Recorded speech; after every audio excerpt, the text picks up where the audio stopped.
1. The Sodder Children Disappearance. The night of December 24, 1945 was supposed to be a joyful Christmas Eve for the Sodder family. Jenny Sodder let her 5 youngest children stay up late to play with their new toys before finally tucking them into bed. Hours later, at around 1 a.m., Jenny awoke to a strange sound on the roof, a heavy thud, followed by a rolling noise. Moments later, smoke began filling the house. The fire spread so quickly that George and Jenny barely had time to gather the children sleeping in their room before flames overtook the staircase, blocking access to the bedrooms of their other 5 children. George attempted to climb the house to reach his trapped children, but his ladder, normally kept against the side of the house, was mysteriously missing. In a desperate attempt to drive his truck beneath the windows to climb up, he discovered that neither of his trucks, which had been working perfectly fine earlier, would start. Every method of rescue was thwarted as if someone had intentionally sabotaged their escape. Neighbors eventually called the fire department, but due to the late hour and holiday, the response was delayed. By the time the fire was extinguished, nothing remained of the children's bodies. No bones, no clothing, nothing. Fire experts later stated that even in extreme house fires,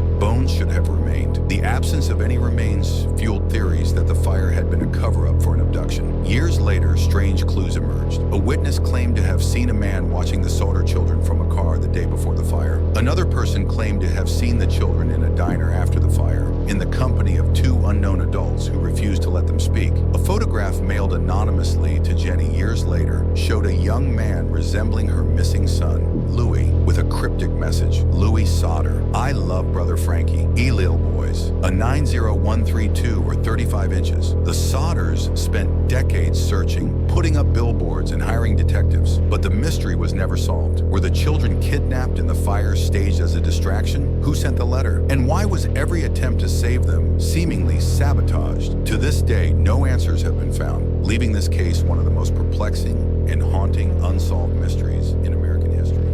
The McCaughey Septuplets, a tragic outcome. When Bobby and Kenny McCaughey learned they were expecting septuplets, they were overwhelmed with both excitement and fear. Fertility treatments had given them not just 1 miracle baby, but 7. Doctors warned them about the dangers of carrying so many children, but the couple decided to go through with the pregnancy, placing their faith in divine intervention. The birth of the septuplets in 1997 was a media sensation. People across the country celebrated, and the family was showered with donations, everything from a large house to free diapers for life. But the fairy tale soon unraveled. The premature births meant significant health issues for some of the children. Nathan and Alexis were born with cerebral palsy, struggling with mobility their entire lives. Raising 7 children at once became an unrelenting challenge, and even with financial assistance, the family faced overwhelming stress. The intense media attention, initially a blessing, became a suffocating burden. The children grew up in a fishbowl, their every move scrutinized by the public.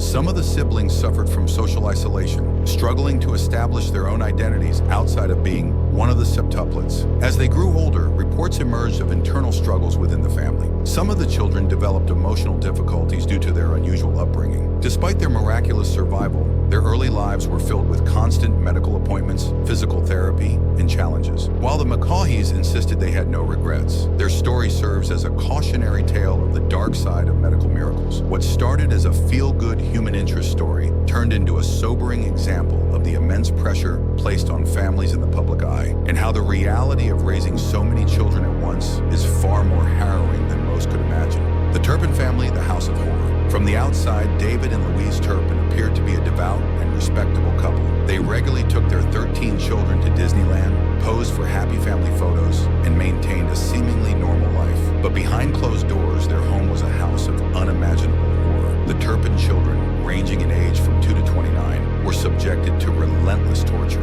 They were locked in their rooms for months at a time, starved until their bodies were skeletal. They were only allowed to eat once a day, and often that meal was nothing more than a single slice of bread. If they were caught trying to sneak food, they were beaten and shackled as punishment. They were denied access to the outside world. They never went to school, never saw doctors, and never knew what a normal life was like. They were taught strange, cult-like lessons from their parents, who used religion as a way to manipulate and control them. They weren't allowed to bathe more than once a year. Some of the older children, though adults, were so malnourished and deprived that police initially thought they were preteens when they were rescued. The parents deliberately kept them weak and isolated so they couldn't escape. On the night of January 14th, 2018, 17-year-old Jordan Turpin finally managed to climb out of a window and flee. She had secretly been planning her escape for 2 years. With a barely functioning cell phone she had stolen, she dialed 911. When the operator asked if she needed help, Jordan, who had never interacted with the outside world, struggled to find the right words.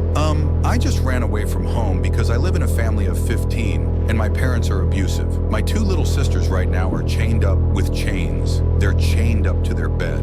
Police arrived to find a house of horrors.